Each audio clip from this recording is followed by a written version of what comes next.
عزیز طلباء و طالبات، آج میں آپ کو بتاؤں گی کہ تشریح پیراگراف کیسے کی جائے۔ پیراگراف کی تشریح کرتے ہوئے چند باتوں کا خیال رکھنا بہت ضروری ہے، اور اگر ان امور کا خیال رکھا جائے تو تشریح صحیح معنوں میں تشریح کہلائے گی۔ سب سے پہلے حوالہ متن ہے۔ حوالہ متن کا مطلب ہوتا ہے اصل عبارت، یعنی دی ہوئی عبارت کس مضمون سے لی گئی ہے اور لکھنے والا مصنف کون ہے۔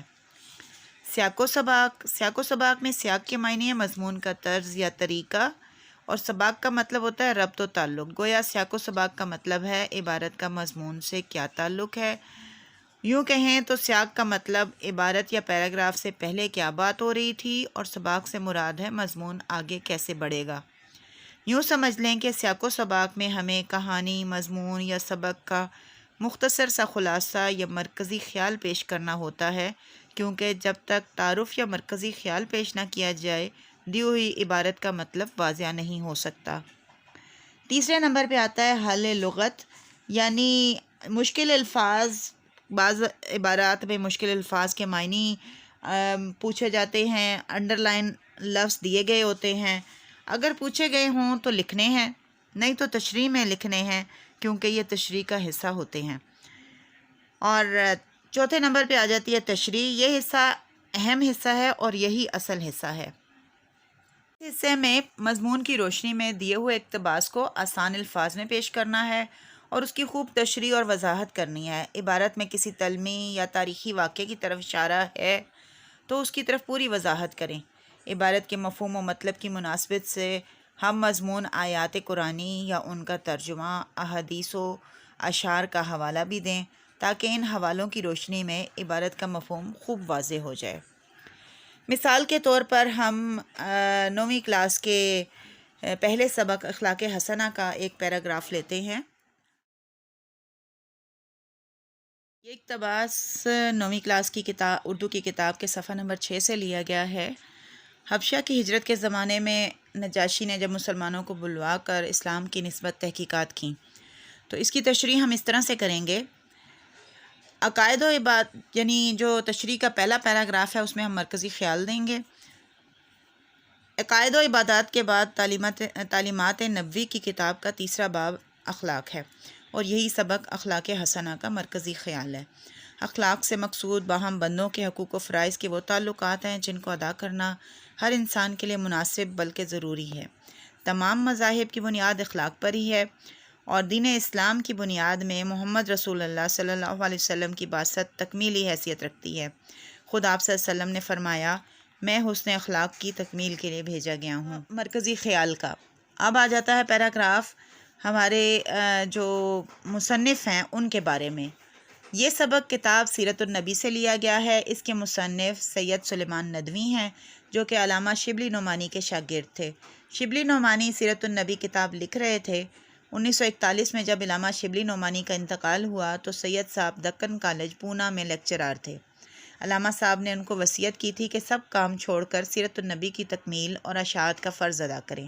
چنانچہ سید صاحب نے ملازمت ترک کر کے سیرت النبی کی تصنیف و تالیف کو بڑی خوش اسلوبی سے پایہ تکمیل تک پہنچایا۔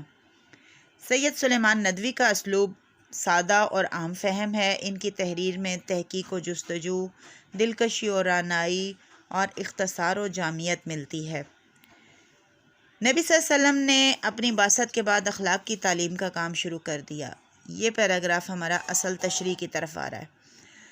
حبشہ کی ہجرت کے زمانے میں نجاشی نے جب مسلمانوں کو بلوا کر اسلام کی تعلیمات کے حوالے سے پوچھا تو اس وقت حضرت جعفر طیار نے جو تقریر کی اس کا مفہوم درج ذیل ہے۔ اے بادشاہ، ہم لوگ ایک ان پڑھ اور جاہل قوم تھے، بتوں کو پوجتے تھے، مردار کھاتے تھے، بدکاریاں کرتے تھے، پڑوسیوں کو تنگ کرتے تھے، بھائی بھائی کا دشمن تھا، طاقتور کمزوروں کو کھا جاتے تھے۔ اسی دوران میں ایک شخص ہم میں پیدا ہوا۔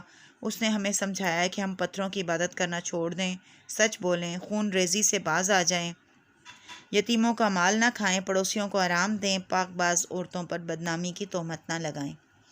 اچھا، اس میں ایک بات غور طلب ہے کہ یہ جو ہے تقریر کا حصہ ہے، ٹھیک ہے۔ تقریر کا حصہ جون سا ہے، میں نے اس لیے مفہوم لکھا کہ کہیں کہیں میں نے اس میں مشکل الفاظ کو آسان میں بدل دیا ہے۔ تو عموماً ہوتا یہ ہے کہ کوئی تقریر، قول یا کچھ بھی ہو اس کو منوان اسی طرح لکھتے ہیں، ٹھیک ہے۔